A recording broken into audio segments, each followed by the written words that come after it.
انسي السمبوسة والقلية وتعالي شوفي الوصفة دي وان شاء الله هتعجبك. طبعا الكل بيعمل سمبوسة على سفرة رمضان، بس ايه رأيك بقى لو تغيري السنة دي وتعملي المعجنات الجميلة اللذيذة دي؟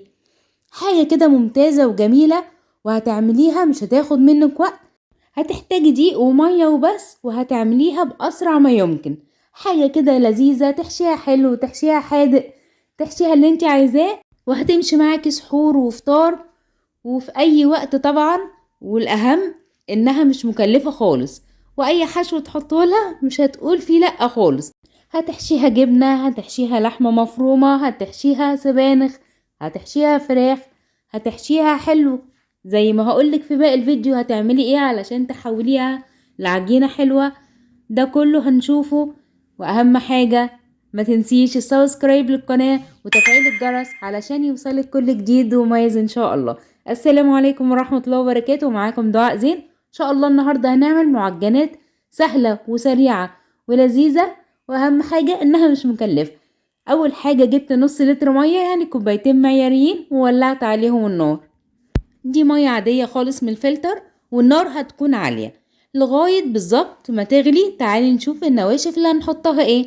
معانا هنا كوبايتين معياريين دقيق، يعني 300 جرام دقيق متعدد الاستخدامات عادي، اهم حاجة ننخله كويس. ومعانا نص معلقة صغيرة ملح، حوالي 2 جرام ونص، ونقلبهم كويس جدا. وهقولك واحنا شغالين لو هنحول العجينة دي لحلو هنعمل فيها ايه. هنقلب كويس عقبال ما المية تبدأ تغلي. المية بدأت خلاص طالعة فقاقيع من تحت، خليكي واقفة جنبها، مش عايزينها تغلي جامد كده. خلاص غليت وبقت زي الفل. هننزل عليها بالنواشف على طول. اول ما تنزلي النواشف هدي النار علشان الدقيق ما يلسعش منك. بنقلب كويس جدا جدا لغاية ما الدقيق يختفي ويتشرب المية كلها. وفي المرحلة دي بقى تعالي نتكلم شوية. احنا هنقعد نقلب مثلا في الدقيق ده حوالي دقيقتين لغاية ما يبدأ لونه يتغير معانا ويدخل في السوا. لو حابة بقى تحطي بدل المية لبن هنحط بس هنحط كوباية مية وكوباية لبن، مش هنحط لبن صافي. وبعدين لو حابة كمان تعمليها عجينة مسكرة هتحطي مثلا نص معلقة سكر على مقدار الكوبايتين دقيق. دي لو عايزاها مسكرة. طبعا الحشوات هنتكلم عليها واحنا بنحشي كمان. اهم حاجة خلاص كده العجينة استوت، ننزلها في بولة بقى علشان تبرد كده ونبدأ نشتغل فيها.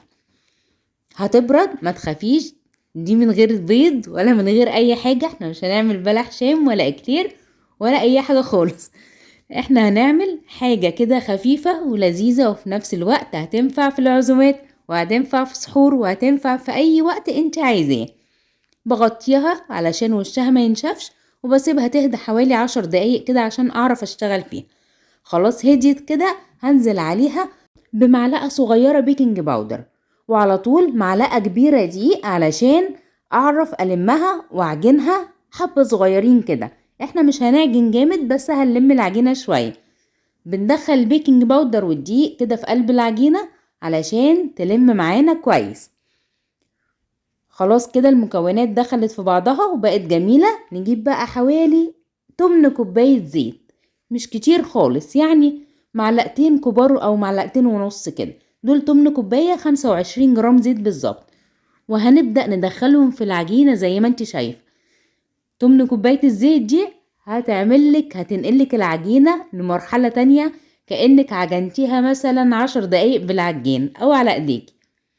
هتخلي العجينة ملسة وجميلة وهتبقى جاهزة ان احنا نشتغل فيها. ما تخافيش، اول ما هتحطي الزيت العجينة هتتفتفت معاكي شويتين، بس على طول بتلم اول ما الزيت بيتشرب كله. شايفة بقت جميلة ازاي؟ خلاص انا كده بالظبط هو ده اللي انا عايزاه. عجينة طرية ما بتلزقش وفي نفس الوقت ناعمة معاكي، وتقدري تشكليها اي حاجة انت عايزاه. احنا ممكن نشتغل بيها كده عادي مفيش اي مشكلة، بس لا انا بحب اريحها شوية. بسيبها تريح حوالي ربع ساعة مكان بس ما ايديا اشتغلت في العجينة علشان ما تنشفش معاكي في الفرن. هنا خلاص ارتاحت ربع ساعة. العجينة خلاص تحسي ان هي بقت ايه، متماسكة وحلوة. بصي تتفرد ازاي، ولا عوزنا دي ولا عوزنا اي حاجة خالص. هنبدأ نفردها سمك رفيع. اهم حاجة السمك رفيع دوت علشان هتستوي معاكي كويس وهتديكي نتيجة ممتازة في الاخر ان شاء الله. ببدأ افردها وهقولك تشكيلتين او طريقتين للتشكيل هيعجبوكي باذن الله. فردتها بسمك حوالي ربع سنتي، يعني علشان تبقى رفيعة وحلوة كده، وفي نفس الوقت ما تعجنش معاكي في السوا. هبدأ افردها انا عشان هقطعها تقطعتين مختلفين، فهبدأ بقى اساوي الحروف بتاعتي كده وابدأ اقطعها. هنا هقطعها مثلا مربعات 10 في 10.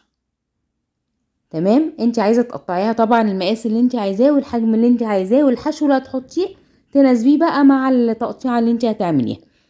والحاجات اللي بتفيد من التقطيع دي بنحطها في البولة بتاعتنا وبنغطي عليها وهنبدأ نشتغل فيها تاني، مفيش اي مشكلة خالص. وهنا برضو جبت القطاعة المدورة وهقطع مدور علشان اعمل حشوة زي السمبوسة، وهقولك هنعمل فيها ايه بالظبط دلوقتي. جبت الصاج بتاعي ودهنته دهنة زيت خفيفة جدا، مش بنكتر خالص. وهنا معايا الحشو، دي فراخ متعصجة كده في بصلة. البصلة حمرتها ونزلت عليها بالفراخ وحطيت البهارات فراخ زي بالظبط اللي انا حطيتها على وش البيتزا. وان شاء الله انا هسيبلك الفيديو بتاع البيتزا في اخر الفيديو دوت. واسفة على صوتي عشان الجو زي ما انتوا عارفين تلج وربنا يسترها بجد. يعني البرد الحمد لله اكيد زار كل بيت، ربنا يشفي كل مريض يا رب. بحط الحشوة وبلف كده رول عادي وبقفلها من الجناب. دي اول تقفيلة معايا، تقفيلة سهلة وبسيطة مفيش اي مشكلة فيها خالص. اهم حاجة بنحطها في الصاج على اليمة اللي فيها الفتح. لو حاجة اتقطعت منك بتلميها بايدك زي ما انت شايفة كده، وهتشوفي في الاخر ان مفيش حاجة نزلت من الحشو ولا حاجة اتقطعت ولا حاجة اتفتحت ولا اي حاجة خالص. اللفة التانية لفة السمبوسة المدورة، بجيب القالب بتاع السمبوسة، لو عندك مش عندك هقولك تعمليها ازاي بايدك دلوقتي. وبحط فيه قطعة جبنة، انا حاولت اميز الحشوتين عن بعض. دي جبنة ميكس. بحط الجبنة وبقفل وخلاص كده هي بتكون خلصت. مفيش اسهل من كده. والقالب ده ممتاز جدا ورخيص، تقريبا بيتباع 3 مع بعض، 3 تقريبا يعني ب15 جنيه او حاجة زي كده مش فاكرة يعني، انا جايبها عندي من فترة. وهنعمل كمان واحدة رول وهقولك تشكليها ازاي او تعملي فيها. يعني قدامك اختيارات كتير وتشكيلات كتير انت تحبي تعمليها، شوفي اللي انت عايزاه ونفذيه. ولو عندك افكار تانية اعمليها وبألف هنا وشفا. هنا لفتها عادي وجيت على الحروف بليت الشوكة بالدقيق بس علشان ما تلزقش معايا، واتكيت بيها على الحروف بس كده. وتاني كمان هوريكي لفة سمبوسة تانية علشان تقدري تعمليها ان شاء الله. بتلفيها عادي زي القطايف زي ما احنا عارفين، بتقفليها من الجنب بس. ولو حسيتي ان الدنيا لزقت معاكي شوية، انا الدنيا لزقت معايا ليه؟ علشان ايديا مسكت قطعة جبنة بس، فبليت ايدي شوية دقيق صغيرين كده وبدأت اقفل. ودي كمان قفلناها كده، لفيناها لفة عادية واتكيت عليها من الجناب بس. تقدري تعملي كل اللي انت عايزاه، شايفة زي دي كده بالظبط، مفيش اسهل من كده. وهنا كمان لفة سمبوسة تانية، وتعالي اقولك عملت فيها ايه. يعني حطيت ايدي في الدقيق وبدأت اتنيها على بعضها داير داير زي ما انت شايفة كده، وبس كده. تقريبا مفيش اسهل من كده. خلصنا الكمية كلها، وطبعا الحجم تقدري تتحكمي فيه زي ما انت عايزة بالظبط في الوقت ده. وانت بتشتغلي بتكوني مجهزة الفرن على درجة حرارة 180 في الرف اللي في النص. للوش في اختيارات كتير قوي تحطي في الوش. انا جبت بيضة ورشيت عليها رشة فلفل، صفار بيضة مش بيضة، صفار بيضة ورشة فلفل، ودهنت بيها المعجنات بتاعتي. انت عايزة تحطي لبن ماشي، زبادي مفيش مشكلة، نسكافيه على لبن بودر على سكر، وتحطي عليهم شوية مية مفيش اي مشكلة خالص. ده انا كمان عاملاه في الميني باتيه وهسيبلك الفيديو ان شاء الله. هنا خلاص كده قعدت بالظبط نص ساعة في الفرن، ممكن تاخد معاكي من نص ساعة ل40 دقيقة على حسب فرنك طبعا. وطلعت زي ما انت شايفة كده، كانت سخنة سبتها تبرد شوية علشان اعرف ارفعها من الصاج. وهي سخنة بتكون لازقة سنة بسيطة، اول ما بتبرد بتترفع معاكي زي ما انت شايفة بكل سهولة. مفيش اسهل ولا اطعم من كده، حاجة جميلة وحلوة ومش مقلية ومش مكلفة في نفس الوقت، وفي نفس الوقت بقى ايه، طعمة ولذيذة جدا جدا.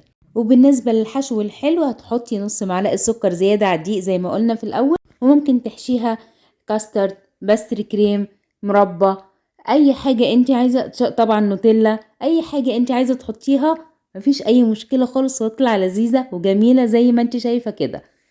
اللي كانت بالفراخ طعمة ومورقة وجميلة جدا، واللي كانت بالجبنة طبعا محدش هيختلف عليها طبعا، واهم حاجة ان هي منفوخة ومورقة زي ما انت شايفة، طعمة وجميلة.